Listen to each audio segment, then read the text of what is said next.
रणबीर कपूर की एक फिल्म आई सी रॉकेट सिंह, जिस चो एक सेल्समैन का किरदार निभाते सुपर डुपर हिट हुई। पर एक असली लाइफ दे विच रॉकेट सिंह किहो जिहा हुंदा है, उस दे नाल तुहानूं अज मिलवाउण जा रहा है। प्रीत सिंह ने मेरे नाल रॉकेट सिंह इन्हां दा नाम किवें पिया भी गलबात करांगे, जाणांगे असली किरदार जिंदगी दे विच किवें निभा रहे हैं, किवें ये बच्चे जिहड़े हुंदे आ गलत रस्ते पै जांदे उन्हां नूं फड़ के सही रस्ते लैके आउंदे आ। स्वागत कर लेना। स्वागत है रॉकेट सिंह जी तुहाडा। आपका बहुत बहुत शुक्रिया जी। पहली बार सब आपके तो चैनल पे। पहला जो मैं इंट्रोडक्शन करवा रहा तुहाडी रॉकेट सिंह कह के संबोधन कर रहा सीगा, रॉकेट सिंह किवें पिया? सर बेसिकली मैं दिल्ली में हुंदा सी पहले, तो दिल्ली में ही बड़ा हूँ, स्कूलिंग मेरी वहीं हुई है, काम मेरे हुआ है। तो मेरे को थोड़ा मीडिया लाइन का बड़ा शौक रहा है शुरू से, कैमरास का शुरू से, गैजेट्स का रहा है। तो I got opportunity in 2009 from Nikon India, और मैंने वहाँ से अपना कैरियर स्टार्ट करा through a Nikon gallery in Khan market. तो वहाँ पे मैंने देखा डेलीगेट्स आते हैं, और धीरे धीरे मेरी डेलीगेट्स के साथ मुलाकात होनी स्टार्ट हुई। First of all I met Azharuddin, आज भी मुझे याद है। Then I met Sheila Dikshit, और इस तरह कई लोगों के साथ काम करते गए। और फिर एक वहाँ पे नाम अपने आप ही मेरा पड़ गया रॉकेट सिंह, क्योंकि एक मूवी भी लॉन्च हुई रॉकेट सिंह। तो लोगों ने एज ए रिजेंबल मुझे एक करेक्टर के थ्रू देखा कि यार ये वही रॉकेट सिंह है जो एक्चुअली मूवी में दिखाया गया सेल्स के लिए। अब मैं अपने असली सवाल वाला होना, रॉकेट सिंह तो ठीक है, तुहाडे मैगजीन च नाम, अखबारां च नाम रॉकेट सिंह च छप रहे, अजिहा की जिंदगी च करदे हो कि तुहानूं हुण अखबारां च भी जगह मिल रही है, सुर्खियां च टीवी चैनलों से भी जगह मिल रही है? सर बेसिकली मेरा ये मानना है कि अखबारा विच आना इंपॉर्टेंट नहीं हैगा, इंपॉर्टेंट हैगा लोगों के दिलों विच जगह बनाना। अगर तुसीं दिलों विच जगह बना लोगे तुसीं कित्थे भी आ सकते हो। मैं 3 तरह तो अपने आप नूं ढाले होया, एक अपनी फैमिली वास्ते, एक अपने सेल्स वास्ते, तो तीजा सोसाइटी वास्ते भी मैं काम कर रहा। लास्ट अबाउट 2014 तो मेरा एक प्रोग्राम चल रहा है ऑनलाइन जिसका नाम है way of life. Way of life which असीं 3 चीज़ों को केंद्रित कर रहे हैं फॉर जस्ट वन स्टूडेंट जो गलत राह पे है। उसमें पहला हमारा फॉलोवर है, दूसरा हमारा स्कूल है जहाँ वो बच्चा पढ़ता है, और तीसरा हमारा है पेरेंट्स जिनको कुछ भी नहीं पता, दे आर टोटली इलिटरेट। मतलब आप इलिटरेट तो छोड़िए, उनको शायद ये भी नहीं पता कि उनका बच्चा किसी राह पे है भी। तो उन तक वो संदेशा पहुंचाना कि आपका बच्चा ड्रग्स में है या अल्कोहल में है या बाहर जा रहा है, या आपकी लड़की एक माइनर रिलेशनशिप में फंस चुकी है। आजकल एक बहुत बड़ा, मैं आपको कहूँगा, हनी बी के नाम से भी एक ऑनलाइन एक चलता है फंडा, मैं बता दूँ। इसमें बड़े बड़े लोग फंस जाते हैं थ्रू वीडियो कॉल्स। बाकायदा वीडियो कॉल्स पे बंदों को बोला जाता है कि आप अपने कपड़े उतारिए, और जब उनकी वीडियो कॉल्स को रिकॉर्ड कर लेते हैं। तो इसके पीछे को उनको कौन ट्रैक करेगा, मैं इसके पीछे काम कर रहा हूँ। बहुत ਵੱਡਾ ਨੈਟਵਰਕ ਹੈ ਜਿਹੜਾ ਤੁਸੀਂ ਗੱਲ ਕੀਤੀ ਕਿ ਹਨੀ ਟ੍ਰੈਪ ਦੇ ਵਿੱਚ ਫਸਾਇਆ ਜਾਂਦਾ ਹੈ, ਵੀਡੀਓ ਦੇ ਵਿੱਚ ਕੱਪੜੇ ਉਤਾਰਨ ਵਾਸਤੇ ਗੱਲਾਂ ਕੀਤੀਆਂ ਜਾਂਦੀਆਂ, ਤੇ ਤੁਸੀਂ ਇਹ ਸਾਰਾ ਹੱਲ ਕਿਵੇਂ ਕਰਦੇ ਹੋ, ਸੋਲੂਸ਼ਨ ਕਿਵੇਂ ਕੱਢਦੇ ਹੋ? ਇਹ ਤਾਂ ਸਭ ਤੋਂ ਵੱਡਾ ਇੱਕ ਹੀ ਹੱਲ ਹੈਗਾ। ਇੱਕ ਸਭ ਤੋਂ ਪਹਿਲਾ ਹੈਗਾ ਕਿ ਬੱਚਿਆਂ ਨੂੰ ਜਾਂ ਵੱਡਿਆਂ ਨੂੰ ਇਸ ਚੀਜ਼ ਸਿਖਾਉਣਾ ਕਿ ਤੁਸੀਂ ਨੋ, ਜਿਹਨੂੰ ਤੁਸੀਂ ਅੱਜ ਤੱਕ ਮਿਲੇ ਨਹੀਂ ਹੋ, ਜਿਹਨੂੰ ਅੱਜ ਤੱਕ ਜਾਣਿਆ ਹੀ ਨਹੀਂ ਹੋ, ਜਿਹਨੂੰ ਅੱਜ ਤੱਕ ਤੁਸੀਂ ਦੇਖਿਆ ਹੀ ਨਹੀਂ ਹੈ, ਉਹਨੂੰ ਵੀਡੀਓ ਕਾਲ नहीं करनी। ਆਹੀ ਬੱਚਿਆਂ ਨੂੰ ਮੈਂ ਥਰੂ ਮੇਰਾ ਕਾਉਂਸਲਿੰਗ ਵੇ ऑफ लाइफ ਜਿਹੜਾ प्रोग्राम है स्कूलों में सिखा रहा गया। डायरेक्ट वीडियो कॉल्स रिकॉर्ड करके अब स्कूल के अंदर दिखा रहे हैं बच्चों को कि किस तरह वीडियो कॉल्स रिकॉर्ड हो जाती है, और उसके बाद उनका अगला स्टेप क्या है। पर बच्चों को यही नहीं पता कि वीडियो कॉल रिकॉर्ड होते वक्त क्या प्रिकॉशंस लेनी है। तो हम उनको पहला सिखाते हैं, या तो प्रिकॉशंस को पूरा सीखिए, नहीं तो सबसे बड़ा स्टेप तो यही है कि वीडियो कॉल करनी ही नहीं। प्रिकॉशंस की है? प्रिकॉशन सर बेसिकली हम उनको ये कहते हैं कि पहली बात तो आपने वीडियो कॉल करनी ही नहीं है अनजान व्यक्ति को। सबसे बड़ा हल ही वही है। जिस रास्ते आप जा ही नहीं रहे तो प्रॉब्लम में नहीं फंसोगे। हाँ, फिर भी अगर आप फंस गए, सबसे पहले पेरेंट्स को बताइए। यहाँ पे जो गर्ल्स होती हैं, खासतौर पर जो गर्ल्स के मैटर हैं, जो ब्लैकमेल हो जाती हैं, वो अपने समाज से छुपाती हैं, अपने पेरेंट्स से छुपाती हैं, और जब वो पूरा वीडियो एक ऐसा आप कह सकते हैं वायरल हो जाता है, बहुत देर हो चुकी होती है। तो मैं उन बच्चों को ये सिखा रहा हूँ कि अगर आपका कोई फेक प्रोफाइल बन गया या वीडियो कॉल में आप कहीं फंस गई हैं, सबसे पहले पेरेंट्स को बताइए। देन आप FIR लॉन्च करेंगे, उसके बाद FIR के बाद साइबर लॉ में भी जाना है आपको, वहाँ की भी एक आपने रिपोर्ट लेनी है। बिल्कुल जी। एक बड़ी चर्चा भी ਤੁਹਾਡੇ बारे कि ਤੁਹਾਨੂੰ प्यार करने वाले तो बड़ी दिक्कत है ਜਿਹੜੇ चोल मोल करते हैं। नहीं है, प्यार करने दो। देखो जी, हर चीज़ की अपनी एक उम्र होती है। मेरा मानना है प्यार करना है 18 साल के ऊपर करो। 18 साल के थल्ले सर जो एक मेरे छोटी सी लाइन है जो हमारे बच्चे को सिखाते हैं कि 18 से नीचे आप ड्राइविंग लाइसेंस नहीं पा सकते, 18 से नीचे आप वोट नहीं कर सकते, 18 से नीचे आप मैरिज नहीं कर सकते। Then how you can go to a relationship? It is not your life, it's your parents life. तो जब आप अपने पेरेंट्स को ही धोखा दे रहे हो तो आप सबसे पहले अपने आप को धोखा दे रहे हो, क्योंकि अगर आप पेरेंट्स की उंगली नहीं पकड़ोगे तो फिर आप शायद किसी की भी उंगली नहीं पकड़ पाओगे। पेरेंट्स की जिसने उंगली पकड़ी है उसे और किसी की उंगली पकड़ने की ज़रूरत नहीं। पर ਰਿਲੇਸ਼ਨ ਗਲਤ ਕਿਵੇਂ ਫਿਰ? ਸਰ ਦੇਖੋ ਫਿਰ वही गल है, अगर ਤੁਸੀਂ 18 साल तो थले रिलेशनशिप हैगे हो और वो लड़का बाई चांस, मैं कहता हूँ बिल्कुल ही सच्चे मन से चाहता हो लड़की को कहीं पे डेथ हो जाए और लड़की की कहीं शादी हो और फिर वो फोटोज़ और वीडियो वायरल हों, वो लड़की जी नहीं पाएगी सर। तो बेस्ट है 18 से अबव जाइए, आप इतने मैच्योर होंगे, आपको पता होगा क्या सही है आपके लिए, क्या राइट है और क्या रॉन्ग है। ਕਰਦੇ ਕੀ ਹੋ ਤੁਸੀਂ ਫਿਰ ਜੇਕਰ ਕੋਈ ਬੱਚਾ ਛੋਟੀ ਉਮਰ 'ਚ ਪਿਆਰ ਕਰ ਬੈਠਦਾ ਫਿਰ ਕੀ ਕਰਦੇ ਹੋ ਉਹਨਾਂ ਦਾ? बड़ा इजी स्टेप है जी, पहले उनके पेरेंट्स को बताते हैं, दूसरा उनके स्कूल को बताते हैं, तीसरा उस बच्चे को प्रॉपर गाइडेंस देते हैं।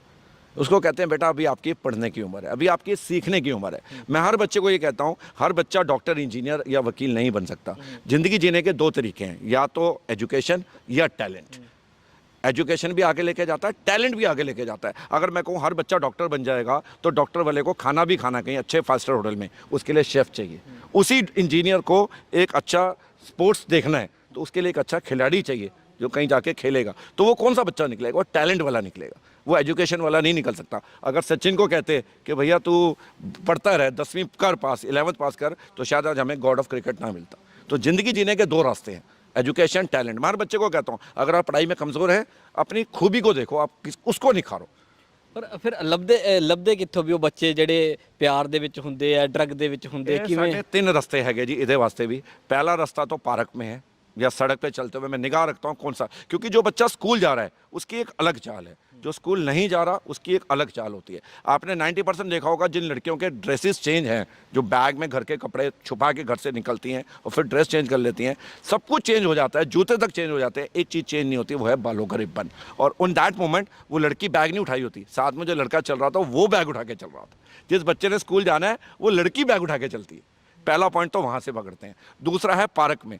कोई बच्चा 10 बजे 11 बजे पार्क में क्यों बैठा होगा, चाहे वो स्कूल ड्रेस हो चाहे वो नॉर्मल ड्रेस हो, मतलब वो कहीं से बंक किया हुआ है। अगर स्कूल बंक है तो लफड़ा है। सेकंड, हमारा एक बड़ा अच्छा प्लेटफॉर्म है वे ऑफ लाइफ, जिसके बारे में बार बार बात कर रहा हूँ। ऑनलाइन हम इंस्टाग्राम और फेसबुक से, हमारे 2 प्लेटफॉर्म्स हैं बहुत मेन, उनसे हम बच्चों को ट्रैक करते हैं। कई प्रोफाइल्स होती हैं जिनको देख के ही मुझे अंदाज़ा हो जाता है कि बच्चा कहीं ना कहीं चीट कर रहा है। हमें अंदाज़ा हो जाता है कि यार ये बच्चा ना, ये नाम नहीं है, इसमें हमारे कई फॉलोवर्स मदद करते हैं। इसमें टीचर्स भी हो सकते हैं, वकील भी हो सकता है, डॉक्टर भी हो सकता है, पान वाला भी हो सकता है, किराने वाला भी हो सकता है, काफ़ी लोग मदद करते हैं। फिर उन प्रोफाइल्स के हम एक वर्ड निकालते हैं GPS, ग्लोबल पोजिशनिंग सिस्टम के थ्रू ट्रैक करते हैं। ट्रैकिंग के बाद वी रीच द स्कूल और द पेरेंट्स। ਕੋਈ ਅਜਿਹੀ ਸਟੋਰੀ ਹੈ ਜਿਹੜੀ ਹੈਰਾਨ ਕਰ ਦਿੰਦੀ ਹੋਵੇ ਵੀ ਜਿਹੜੀ ਤੁਸੀਂ ਟਰੈਕ ਕੀਤੀ ਹੋਵੇ ਵੀ ਇਹ ਕੀ ਪੋਸੀਬਲ ਹੈ? Near by I have solve 800 cases in my life through Delhi, Chandigarh, Nainital, Jammu. 800 cases. 800 cases. Even इसके अंदर एक हमारा केस रहा था चाइना बॉर्डर के अंदर, अगर आप चले जाएं तो सिक्किम में एक जगह है गैंगटॉक, वहाँ तक का भी मैंने केस सॉल्व किया हुआ है। बट पिछले 2 साल में एक ऐसा केस आया जो मेरे को आज तक ना, मतलब ऐसा लगता है कि पता नहीं मैंने सही किया या गलत किया, मैं खुद अभी कंफ्यूज हूँ। As a parents, as a society, as a school, सब कहते हैं, पुलिस भी कहती है कि आपने बहुत अच्छा काम किया, पर अभी भी मेरे दिल में रखता है कि यार कहीं ना मैंने शायद थोड़ा सा गलत किया। मैं केस के बारे में बताना चाहूँगा। This has been case open अब लास्ट फॉर 2 ईयर्स। जब ਹਿੰਦੀ ਔਰ ਪੰਜਾਬੀ ਚ थोड़ा मिक्स कर देना जी, तो यह थोड़ा जहा जी कोरोना का प्रभाव चल रहा सी, तो बड़ा हर बंदा बाहर नहीं निकल सकता थी। तो मेरे फॉलोअर ने मैंने एक केस भेजा, इंस्टाग्राम के 2 पेजेस भेजे, तो जो एक कुड़ी सी और एक मुंडा सी। कुड़ी मैनू लग रही सी कोई 14 साल तो थले दी, मुंडा मैनू 20 साल के करीब लग रहा सी। तो उन्होंने विच रिलेशनशिप दिखाया हुआ सी दोनों ने कि सानू 6 महीने हो गए, साड़ी एनिवर्सरी 6 महीने की बन गई है, अगले साल आप 1 साल पूरा करांगे। तो मैनू बड़ी हैरानी हुई, कुड़ी बड़े छोटी उम्र की है। तो साडा एक काम करने का तरीका होंदा है, जदों भी मुंडा या कुड़ी का असीं केस खोलते हैं, इंस्टाग्राम के पेजेस खोलते हैं, असीं सब तो पहले कुड़ी नूं इन्वेस्टिगेट करते हैं, क्योंकि साडा मेन मकसद है कुड़ी के पेरेंट्स तक इंफॉर्मेशन पहुँचाना। क्योंकि अगर कुड़ी नूं ट्रैक कर लिता तो कहीं ना कहीं असी मुंडे तक भी पहुँच जाएंगे। तो असी कुड़ी दा स्कूल ढूंढ रहे सी, सानू स्कूल नहीं मिल रहा सी। तो with my help of one my follower इस साइड में कि सर ये लड़की ना सेक्टर 19 में SD पब्लिक स्कूल है एक, शायद वहाँ की है। तो मैंने जब स्कूल ड्रेस को मैच किया तो कहीं ना कहीं वो ड्रेस मैच हो गई। When eye contact the school through email और थ्रू फ़ोन, दे सेड कि यार ये लड़की तो 8वीं पास करके चली गई है, हमारा स्कूल है ही 8वीं तक, हमारा कोई लेना देना नहीं, अब चाहिए लड़की बाहर जो मर्जी करे। तो मैंने स्कूल को बोला भी कि अगर लड़की पहली क्लास से आपके यहाँ तक पढ़ रही है और आज गलत राह पे है, तो क्या आपका पेरेंट्स तक बताना ज़रूरी नहीं है? तो दे रिफ्यूज़ मी। तो मेरे को एक बड़ा बुरा लगा कि यार हम लोग इतनी मेहनत करके स्कूल ढूंढा और स्कूल ही मना कर रहा है। तो फिर मैंने एक कोशिश करी कि क्यों ना हम लड़के को ट्रैक करें। तो लड़के का स्कूल ढूंढने की कोशिश करी, लड़के का स्कूल मिल नहीं रहा था। और दोनों ही परिवार हमें ना बड़े हाई फाई फैमिली के लग रहे थे, जस्ट लाइक अ जैसे बड़े बिजनेसमैन के बच्चे हों, क्योंकि लड़के ने तो 12 मैक्स प्रो उठाया हुआ था, लड़की ने XR उठाया हुआ था। तो मेरे फॉलोअर्स बार बार मुझे कह रहे थे कि सर जो भी काम करना है, जो भी मैसेजेस डालने हैं, इनको सोच समझ के डालना, कहीं ये ना केस पे कट जाए। फिर हमारे एक फॉलोअर ने बड़ा अच्छा काम किया, उसने लड़की की कमज़ोरी निकाली, रील्स। मैं इस केस के थ्रू लड़की और लड़के की मैं ये रील्स के बारे में भी बताना चाहूँगा। बहुत सारे बच्चे आज की डेट में ना घर में बैठ के क्या करते हैं, मोबाइल लगा के नाचते हैं। आपको नहीं पता, आप खाली नाच नहीं रहे, अपने घर के आप एड्रेस दे रहे हो। रील्स मतलब पीछे का बैकग्राउंड आ गया, बैकग्राउंड का मतलब आपने लोकेशन दे दी, जो उस लोकेशन को जानता आपके घर तक भी पहुंच सकता है। तो यहाँ उस लड़के ने भी ये मिस्टेक करी, उसने एक पार्क में वीडियो बनाया जिसके पीछे एक कोई दिल्ली दरबार रेस्टोरेंट नाम का एक लोकेशन आ गई। हमने पॉज करा, उसका हमने एक स्टिल शॉट निकाला, देन हम मिरर रिव्यू निकालते हैं क्योंकि वीडियो में उल्टा हो जाता है। तो हमने उसको जब पढ़ा दिल्ली दरबार रेस्टोरेंट, तो मैंने गूगल पे चेक किया, it's coming up to nearby Panchkula. तो मुझे बड़ा डाउट हुआ, लड़की चंडीगढ़ में पढ़ रही है, पंचकुला में लड़का रह रहा है, कोरोना काल में कैसे मिल रहे हैं आपस में। तो बड़ा डाउट हुआ, या तो लड़की पंचकुला रह रही है या लड़का चंडीगढ़ रह रहा है, पर फिर वो पंचकुला में जाके वीडियो क्यों बना रहा है। तो काफ़ी क्वेश्चन थे। देन मैंने फिर और लोकेशंस को ट्रैक करना स्टार्ट करा और उसकी रील्स को चेक करा। तो एक जगह एक लोकेशन आई सेक्टर 7 की, जिसके पीछे कोई एड्रेस था, और वो एक बिल्डिंग के आगे एक बनियान में वीडियो बना रहा था। तो बनियान में तो वीडियो वही बनाएगा कोरोना काल में जो रहता ही वही है। तो मैंने अपने सारे फॉलोअर्स को बोला, स्टॉप ना, कोई नहीं रोकेगा, अब हम कल इस लोकेशन पे जा रहे हैं, हम ट्रैक करेंगे। मैं जब उस लोकेशन पे पहुंचा तो वहाँ पे एक बिल्डिंग थी और वो घर मिल गया मुझे। वहाँ एक बाहर हट थी, तो वो एक सिक्योरिटी गार्ड खड़ा था। मैंने उनसे बोला कि मुझे रोहित से मिलना है, क्योंकि हम प्रोफाइल से जान चुके थे लड़के का नाम रोहित है। वो कहता है जी हाँ, कोई रोहित नहीं रहता। मैं कहा मुझे इस मालिक से मिलना है। कहता है जी मालिक 2 महीने से बाहर है, ये तो मैं यहाँ पे एक होम गार्ड हूँ, मैं ही इसकी टेक केयर कर रहा हूँ। मैं कहा हाउ इज दैट पॉसिबल, यहाँ पे ये लड़का वीडियो बना रहा है। कहता है ये लड़का तो सामने झुग्गी में रहता है। तो मैं कहा भाई आप नशे में हो, लड़का 1.5 लाख का फ़ोन उठाया, करे हमें नहीं मालूम, झुग्गी में रहता, आपको विश्वास नहीं है, सामने धोबी से पूछ लीजिए। फिर मैं धोबी के पास गया, एक उसने भी कहा झुग्गी में। तो मेरा दिमाग टनका, ये सब झुग्गी वगैरह वर्ड क्यों कह रहे हैं। तो एंटर दैट, देन मैं उस स्लम में अंदर घुसा, तो ये एक लड़का उसी जो चेहरे को हम ढूंढ रहे थे, एक टूटी सी चारपाई पे लेटा हुआ, और मुझे देख के हकभगा गया, क्योंकि उससे मैंने बोला मैं पुलिस वाला हूँ। और फिर हमने उसके पेरेंट्स को सारी बात बताई। फिर उनको पता चला, उन्होंने बताया कि लड़की तो 1.5 किलोमीटर आगे ही रहती है। फिर हम लड़की वालों के घर पहुँचे, वहाँ उनको बताया कि आपकी लड़की ऐसे इन्वॉल्व है। तो पेरेंट्स बड़े शॉक थे। फिर बाद में पता चला कि लड़की नहीं 80,000 रुपये चुरा के लड़के को दिए थे। 14 साल की लड़की। 800 केस आप क्रैक कर चुके हो। हाँ, तो इस तरह के, इसके बाद जिसमें इस केस में दुर्गा शक्ति के थ्रू पुलिस केस भी हुआ, फिर म्यूचुअल अंडरस्टैंडिंग में दोनों को छोड़ा दिया। तो थ्रू मेरा ही सारा इसमें इन्वॉल्व था। अब वो लड़की राजस्थान में है और उसकी यहाँ पढ़ाई छुड़ा के उसको राजस्थान भेज दिया गया, जो मुझे लगता है कि थोड़ा सा दुख है, क्योंकि फैमिली ने उसको एक हॉस्टल में डाल दिया। तो मुझे बड़ा एक अजीब लगता है, अपने आप से गिल्टी फील होती है कि मैंने 14 साल की लड़की को उसको परिवार से दूर बुरा नहीं मानते, कई पेरेंट्स बुरा भी मान जाते होंगे भी। हमारे एक पीछे केस आया है बल्टाना का, ये नियर बाय जीरकपुर है। When I reach that house in the morning, तो पेरेंट्स का एक बड़ा सुनने के बाद तो वो शॉक थे। वीडियो देखा उन्होंने, जो वीडियो लड़की ने खुद ही अपलोड किया था, क्योंकि पेरेंट्स को ब्लॉक किया हुआ था थ्रू, आप कहते हैं, प्राइवेसी लॉक्स के कारण। पेरेंट्स नहीं देख पा रहे थे, फ्रेंड्स देख पा रहे थे, या मेरे फॉलोअर्स, या मैं देख पा रहा था। तो मैंने जब पेरेंट्स को बताया तो उनका बड़ा एक शॉकिंग मैसेज था, आपका काम हो गया, आप जा सकते हैं। मैं कहा लड़की की काउंसलिंग स्कूल में बताना है, नो नीड, आप स्कूल में नहीं बताएंगे, अगर आप स्कूल में बताएंगे हम आपके खिलाफ कार्रवाई करेंगे। थैंक यू, आपने बता दिया, आप जा सकते हैं। इस तरह के भी पेरेंट्स हैं, और कुछ इस तरह के पेरेंट्स हैं जो हमें धन्यवाद करते हैं, कहते हैं नहीं सर आप ही सिखाइए, आप यहाँ तक पहुँचे हैं, आप मेरे प्रोफाइल देखते हैं, मेरे बारे में जानते हैं, तो कहते हैं नहीं आप गाइडेंस दीजिए। और काफ़ी बच्चे इसमें अच्छी राह पे भी निकल गए। कुछ इस तरह के भी मेरे फॉलोअर्स हैं। कानून की कहता है, देखिए कानून तो यही कहता है कि 18 साल से नीचे any relationship is illegal, any marriage is illegal. जब आप गाड़ी नहीं चला सकते, आप ड्राइविंग लाइसेंस नहीं पा सकते, आप लिकर नहीं पी सकते, 21 साल से नीचे तो लिकर नहीं पी सकता, मैं तो 18 की बात कर रहा हूँ। पता बहुत सारे लोग सोसाइटी ਦੇ ਤੁਹਾਡਾ ਵਿਰੋਧ ਕਰਨਗੇ ਇਸ ਚੀਜ਼ ਨੂੰ ਲੈ ਕੇ। काफ़ी करते हैं, पर पत्थर उन्हीं पे बरसाए जाते हैं ना जो आगे बढ़ते हैं। लोग मेरे पे पत्थर बरसाते हैं, मैं उन्हें नींव का पत्थर बना देता हूँ।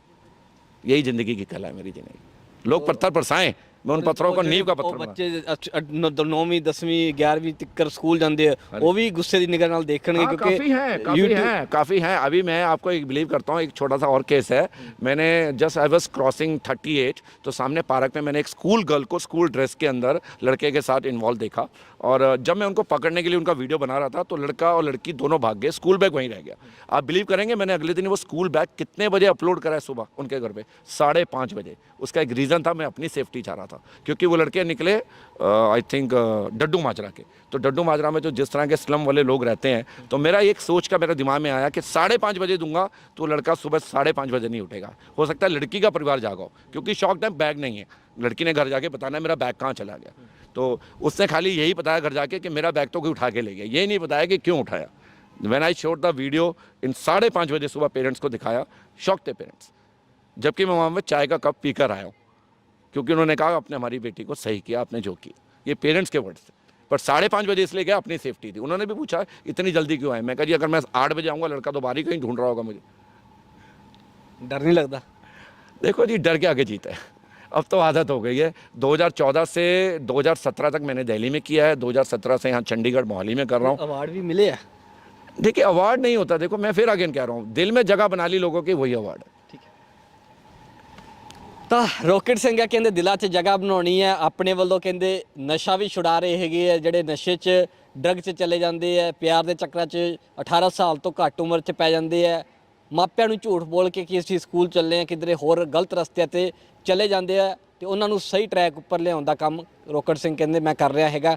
800 ਦਾ ਦਾਅਵਾ ਕਰ ਰਿਹਾ ਕਿ 800 ਦੇ ਕਰੀਬਨ ਬੱਚਿਆਂ ਨੂੰ ਜਿਹੜਾ ਸਹੀ ਰਸਤੇ 'ਤੇ ਲਿਆਂਦਾ। ਕੈਮਰਾ ਪਰਸਨ ਪ੍ਰੀਤਮ ਦੇ ਨਾਲ ਆਸ਼ੂ ਨੇਜਾ, ਲਿਬਰਲ ਟੀਵੀ, ਮੋਹਾਲੀ।